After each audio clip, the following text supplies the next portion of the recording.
But that's happening to me in my virtual realities already, even before they manifest.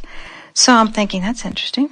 Because it seems like it's already commonplace in my life, in my virtual realities. So I told my inner being, well, let's just go for the joy. Let's just not focus on, I want this and I want this, I want that. I just want to be a happy little camper. What is it that you do want? Let's talk. I just want to be happy and not be drawn to that I have to be successful and in the eyes of the world, because it's so relative. And then I get lost and I feel so insignificant when I look around and I see people, brain surgeons and all this good stuff, seem to be contributing, and I'm sitting here saying, I just want to be happy. I feel like maybe there's something wrong with just not really having a passion. Like I've known since I was 3 years old I want to be a doctor. Well, that sort of thoughts have never come to me. We have to say to you that we see a lot of physical friends who are working with everything they've got to contribute in a powerful way, who have managed to get themselves into a place of such disconnection that they have no access to the power, and therefore they have very little to contribute. In other words, do not underestimate the power of connecting to source. That's what I need to be clear on, Abraham, because I really don't have any lofty goals other than to be happy and just flow. And what do you think that Jesus meant when he said the meek shall inherit the world? He meant, in a place of non-resistance, all things desired flow.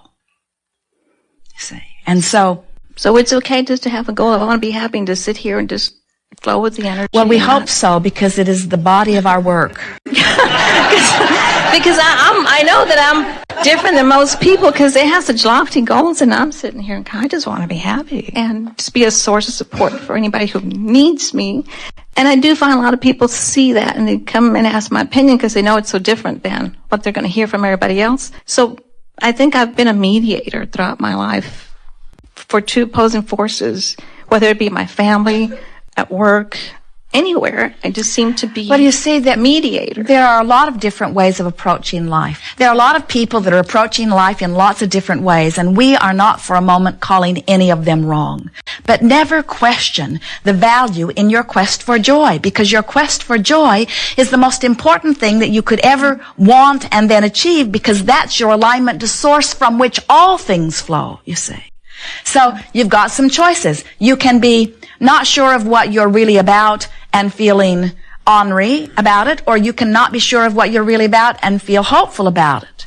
You can feel not sure of what you're about and feel certain about it, feel optimistic about it, or you can not be certain about what you're doing and feel pessimistic about it. In other words, you have so much leeway and so much latitude here.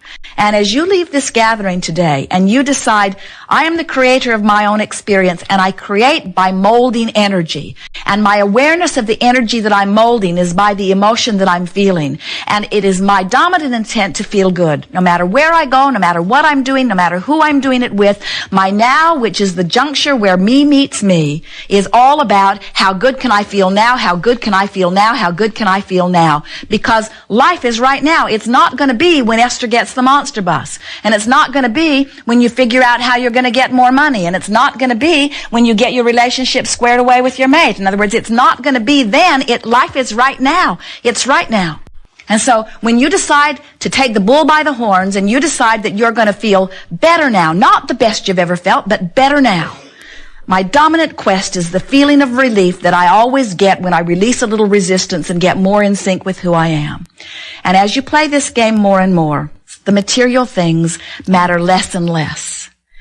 The moment to moment to moment experiences become what life is about. And you just get, so you relish it. You're in a restaurant devouring the nice person that's waiting on you. Or you're in traffic enjoying the person sitting next to you, enjoying his music. And as you make eye contact and he winks and you say, I'm happy too, and he says, isn't life good? And then he says, I like your car, and then you say, I like your car too, and then he says, isn't this a beautiful day? And you say, don't we live in a wonderful time? And he says, don't you just love life? In other words, these kinds of interchanges are taking place all over the planet between you and others, you see. And that's what life is. It's just those moments of conspiring to acknowledge that well-being is the order of the day. We want so much for you to step back a little bit and continue to remind yourself that no matter where you're standing in your physical point of attention or perception, that well-being is outrageously more than any pocket of not well-being, no matter what. Your planet, in your technological age, have people that scour the planet looking for things that are wrong, and they bring them to you in such disproportion to the well-being that abounds. And we know that there are many people that are standing in a place where they could listen to us all day, and all they would come away from feeling is Abraham is not in touch with the real world. And we would say, and we never will be in touch with that world. Because when you get in touch with the things that are wrong in your world, you attune yourself to a vibration that does not allow the well-being that you so much want and deserve. So now you're at the point where you can't have it both ways. You can't have your foot in both worlds anymore. You know too much. You cannot commiserate with people that are worrying about this and that without bringing yourself to a torturous awareness that in this moment you are depriving yourself of energy that you now know is available to you. You can't go back. You can't touch the sweetness of connection to source energy and ever again be happy in any vibration that is less than that, you see. And so that's why we offer process after process. We want so much for all of you to come to this place where you are not beating up on yourself for negative emotion. You go to your classroom, and when the students jump through the hoops in just the right way, you give them an A. And if they don't do so well, you give them a B and then a C. And if they really don't do well, you give them a D or an E. Is anyone giving Fs these days? In other words, here is this spectrum of grades. And then you sort of equate that some sort of thing. You say, well, I'm joyful, so I get an A. And we say, yes, you do. And then someone else says, well, that must mean that since I'm fearful or angry, that I must get a D or an E. And we say, no, you get an A too. In other words, awareness of the way you feel is powerful and valuable in this class of deliberate creation. And then we say, someone who moves from overwhelmment into hopefulness, we give them 100%. Someone who moves from despair into anger, we give them 100% on the test. In other words, we want you to let your relationship with you be the only thing that matters. It doesn't matter what anybody else is doing or how anybody else is feeling, because they have a whole other set of criteria that you don't have access to. What everybody is feeling, no exception, is the barometer between their vibration of desire and their current state of vibrational attraction. That's what everybody is feeling, you see. And you just cannot compare what anybody else is living to what you're living. But you can say, I was bummed out this morning and I cheered myself up. You can say, I was feeling very irritated and now I feel better. You can say, when I think about this, it makes me feel angry, but I've got myself to the point now that when I think about it, I just feel frustration. In other words, you can control your vibrational offering, which means you can control the way you feel. You've got to leave everybody else out of the equation. You have to come to the point that you don't give a rip what anybody else thinks about where you stand. Because when you factor in their considerations about all of this, you lose your awareness, you lose your proximity, you lose your quantifiable emotional journey. Okay. But I do have one more question. It's a quickie. I notice in this physical plane, we're at different vibrational ranges, and we've all pretty much established that, right? And my question is, in the non-physical, so I understand what happens in the physical, but in the non-physical, is everybody just vibrating at the same rate? Well, there is a vibrational variance in non-physical, but it would be not discernible from your physical vantage point. Okay, because so when the fine-tuning of it is so because it seemed to me like you see very, very young children already at different vibrations. So I was thinking... Well, they're responding to their environments in different ways. In different ways. But that's what I'm asking. What is it within, like, my family that I found you and then my sisters didn't, even though we were all brought up in the same family and economic and ethnic environment? Well, we would say very that different. The circumstances of your life experience caused you to launch rockets of desires, and the circumstances of your environment caused you to allow those rockets of desires to be satisfied. In other words, wouldn't you say that your lives are different in many ways, not just that way? Oh, we're very, very, very different. And that's what I don't understand. Like, we came in already Everyone came intending to feel good, but you're right, and here's what we would assign it to. We would say that different people, for whatever reason and through trial and error, have come to different degrees of willingness to endure discomfort. In other words, if you are surrounded by others who are wanting you to behave in a way that will make them feel better. So they offer very specific criteria.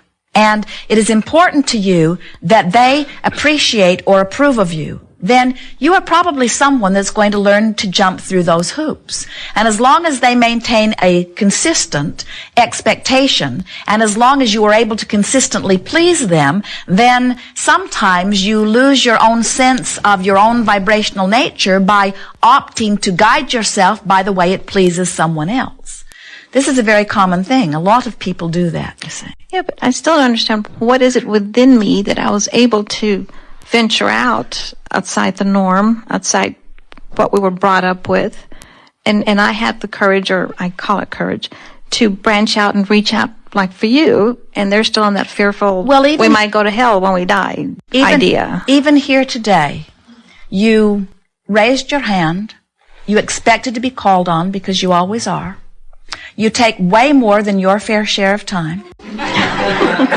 We're just playing with you about that because you continue to ask a question even though we give you brilliant answers. And what would you say is at the heart of that? Just isolate that right Desire. now. I want to know. Yeah. I want to understand this. I want to make my life work.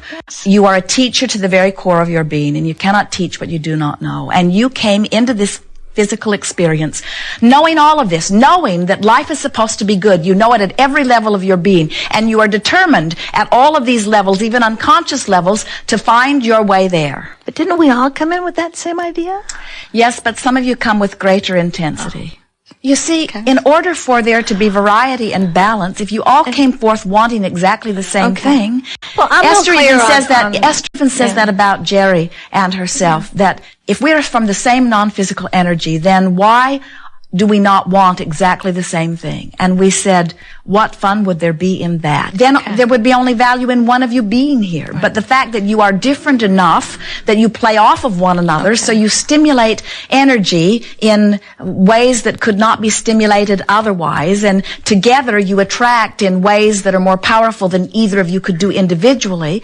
And so that's the way you are with your families. That's the way you are with everyone. Everyone who you are sharing this planet with is actually your twin flame, in essence, because you all come forth from the same non-physical energy stream.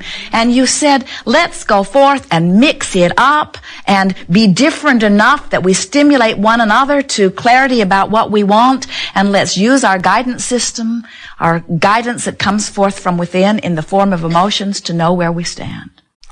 We know there are a lot of people that are not in this moment in a state of joy. But there are a lot of people who are in this moment in a state of joy. There are a lot of people right now who are sick, but there are far, far more who are well. There are people today that are confused. There are far more that have clarity of thought. If you could step back, and if you could furthermore see all the generations that have gone before, you would understand as we do that life is very good here on this planet. And that as you make a decision to find vibrational alignment with that which is good, you will reflect that in your own personal experience. And sometimes people say, but Abraham, it seems wrong, knowing what you know, knowing what Source knows, that anybody should be subjected to anything other than a blissful experience. And we say, there is either free will or there is not. You are either the creator of your own reality or you are not. Not one of you wanted anyone else to create your reality when you came forth. Every one of you knew that you are the creator of your own reality. And so here you are doing just that. We all make too much of all of this. Life is supposed to be fun. And you are worthy beings. And good things are supposed to flow to you and do.